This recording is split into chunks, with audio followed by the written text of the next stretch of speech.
సమస్య వస్తే చాలు అధికారుల ఒత్తిడి పెరిగిపోయింది. ఏసీ గదిలో కూర్చొని ఆర్డర్ వేసే అధికారులు వారిపై ఉన్న భారాన్ని మాత్రం గుర్తించలేదు. పరిష్కారం ఏం చేస్తారండి? మాకు స్టాఫ్ని ఇవ్వండి. ఒక్కొక్క సెక్షన్లలో స్టాఫ్ లేరండి. 3000 సర్వీసులు ఒక లైన్ మ్యాన్ కొడతా ఉన్నాడు. ఏడికి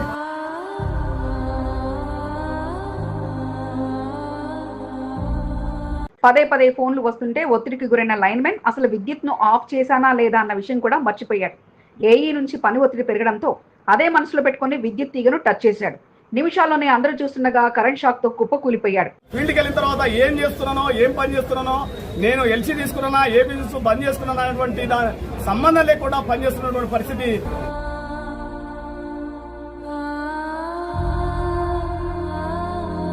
ముగ్గురు పని చేయాల్సిన చోట ఒక్కడితో పని చేయించి అధికారులది తప్పంటూ యూనియన్ నాయకులు మండిపడుతుంటే కొన ఊపిరితో ఆ లైన్మెన్ కొట్టుమిట్టాడుతున్నాడు. అధికారుల ఒత్తిడే ఈ సంఘటనకు కారణమంటూ విద్యుత్ శాఖ ఉద్యోగులు తమ నిరసన తెలపగా కండ్ల ముందే కాలిపోతున్న అతన్ని కాపాడాలని చూసి అంతా విఫలమయ్యారు. మరి ఎక్కడ ఈ ఘటన, ఎలా జరిగింది ఈ ప్రమాదం అనుకుంటున్నారా? Watch focus. కండ్ల ముందే కాలిపోయిన లైన్మెన్ ఈనాటి ప్రత్యేక కథనం.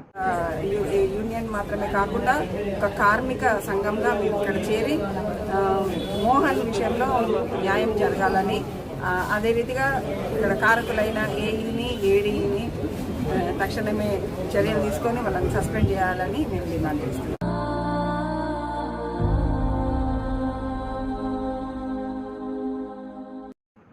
కంటోన్మెంట్ బోయినపల్లిలోని విద్యుత్ శాఖ కార్యాలయంలో జూనియర్ లైన్మెన్ గా మోహన్ విధులు నిర్వహిస్తున్నారు. ఈ మధ్య కాలంలో ఎటువంటి ఫిర్యాదులు వచ్చినా అక్కడ విధులు నిర్వహిస్తున్న ఏఈ అఖిల్ వారిపై ఒత్తిడి తేవడం, నిమిషానికి ఆర్డర్ వేయడంతో లైన్మెన్లంతా ఇబ్బంది పడుతున్నారు. దానికి తోడు సరిగ్గా పనిచేయకపోతే చర్యలు తీసుకుంటారంటూ పదే హెచ్చరించడంతో వారంతా తీవ్ర మనోవేదనకు గురయ్యారు. ఇదే సమయంలో సమతానగర్ లో ఒక విద్యుత్ సమస్య రావడంతో సమస్యను పరిష్కరించేందుకు జూనియర్ లైన్మెన్ మోహన్ అక్కడికి వెళ్లారు. దానికి తోడు సమస్య పరిష్కారం అయిందా లేదా అంటూ అటు నుంచి ఒత్తిడి పెరగడంతో కనీసం ట్రాన్స్ఫార్మర్ ఆఫ్ చేశానా లేదా అన్న విషయం కూడా మర్చి స్తంభం ఎక్కాడు.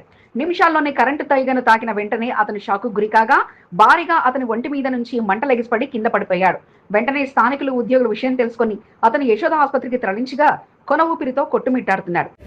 నువ్వు పంపించినావు, అయినా కూడా ఆ బాబు అక్కడికి వెళ్ళేసి పని చేయకుంటే మళ్ళీ ఫోన్ల మీద ఫోన్లు చేసి నువ్వు సప్లై రెస్టార్ట్ చేస్తావా లేకపోతే నీ మీద యాక్షన్ తీసుకోవాలని చెప్పేసి ఏఈ పదే ప్రెజర్ పెట్టడం వల్ల మోహన్ అనే మా జైలు మా కార్మికుడు ఈ రోజు ప్రాణాపాయ స్థితిలో హాస్పిటల్లో కొట్టుమిట్టాడుతూ ఉన్నాడు. అయితే ఈ విషయంపై యూనియన్ నాయకులు ఆగ్రహం వ్యక్తం చేశారు. ముగ్గురు కలిసి పనిచేయాల్సిన చోట ఒక్కడనే బలవంతంగా ఏఈ అఖిల్ పంపారని, లైన్మెన్లను వేధిస్తూ ఇలా ప్రవర్తించడం సరికాదంటూ బోయినపల్లి సబ్స్టేషన్ ముందు ఆందోళనకు దిగారు. సిబ్బంది కొరత ఉందని ఇలా పని ఒత్తిడి పెంచడం సరికాదని, మోహన్ ఆసుపత్రి పాలు కావడానికి కారణం ఏఈ వేధింపులే అంటూ వారు ఆరోపించారు. వెంటనే మోహన్ కుటుంబాన్ని ప్రభుత్వం ఆదుకోవాలని, ఏఈపై చర్యలు తీసుకోవాలంటూ వారంతా డిమాండ్ చేశారు. ప్రత్యేకించి మ్యాన్ పవర్ చాలా తక్కువ ఉన్నారు కాబట్టి మ్యాన్ పవర్ ఇవ్వాలి. ఏఈ గారు ఎవరైతే అధికారులు వేధిస్తా ఉన్నారో ఈ వేధింపులు ఆపాలి. దీనికి బాధ్యులైనటువంటి ఏఈ గారి పైన చర్యలు తీసుకోవాలనేది మా ప్రధానమైన డిమాండ్. ముగ్గురు పని చేయాల్సిన చోట ఒక్కడితో పనిచేస్తున్నారు. ఫిర్యాదు అందితే చాలు వెంటనే పరిష్కరించాలంటూ ఏసీ గదుల్లో కూర్చొని అధికారులు ఆర్డర్లు వేస్తున్నారు.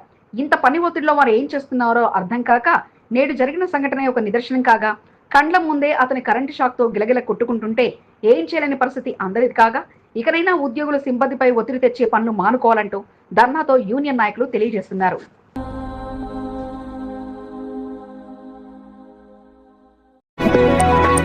కంటోన్మెంట్ కు ఎమ్మెల్యే శ్రీ గణేష్ కొత్త టీంను సిద్ధం చేశారా?